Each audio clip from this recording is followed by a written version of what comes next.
Hello fellow creators, I'm Munju JV. Welcome back to my channel. Today we are going to talk about super chat goals. But before we continue, please like, share, and subscribe if you haven't already, and click the bell button for more tips and updates. Ang Super Chat Goals ay bagong feature po noong October 2024 na kung saan pwede po tayong mag-set ng goal kapag naka-live or naka-premiere po tayo gamit po ang Super Chat. Ang purpose po or ang goal po ng Super Chat Goals ay para po magkaroon ng interaction or i-encourage po ang audience engagement and participation and create a sense of community or makapag-build po ng community. Welcome din po ang mga viewers na mag-purchase ng Super Chat that counts towards our goal. Kapag naka-live or naka-premiere po tayo, meron tayong makikitang goal button sa taas ng chat box. At yan po ang Super Chat Goal. At available po ang Super Chat Goal sa lahat ng eligible user or monetized na nag-turn on po ng Super Chat. Para makapag-start ng goal, punta po kayo sa live chat. I-tap nyo po ang goal at mapupunta po sa Start a Goal page. At sa Start a Goal page, pwede kayong pumili ng goal at pwede po kayong mag-decide kung ilan yung number ng Super Chat na gusto nyo.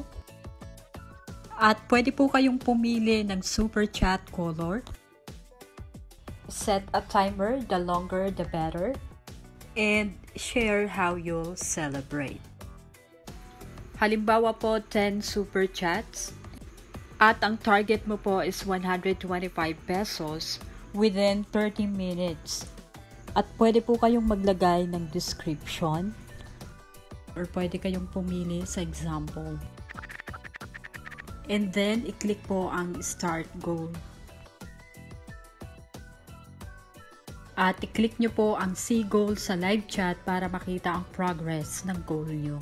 And pwede nyo pong i-remove or i-continue. After mong mag-start ng goal, ipaalam mo sa viewers mo kung ano yung goal mo. At ipakita mo rin kung paano ka mag-celebrate after mong ma-reach ang goal. Part po kasi ng engagement or engaging with viewers ang pagde-decide kung paano ka mag-celebrate kapag na-reach mo na ang goal. Pwede mo rin gamitin ng mga other ways para magkaroon po ng interaction sa live mo. Halimbawa, magkwento ka ng mga story na hindi pa narinig ng mga viewers. O di kaya gumawa ka ng kanta or gumawa ka ng prank para magkaroon ng conversation sa live mo.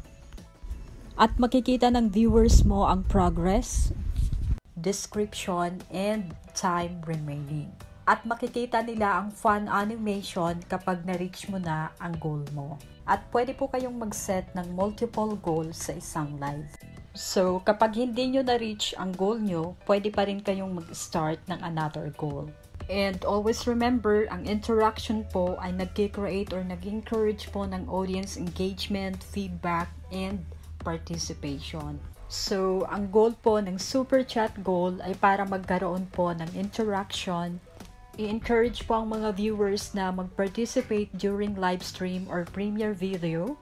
At i-encourage din sila na mag-purchase ng Super Chat para matulungan tayong makapag-earn ng revenue, makapag-build ng community, and ma-achieve natin ang fundraising targets. Okay?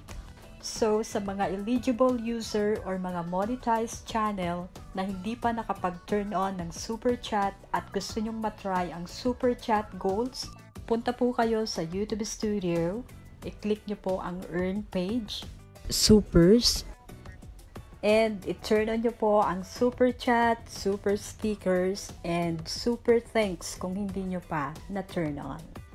That's all for today. I hope you found this video helpful. If you want to ask questions and offer suggestions, feel free to do so.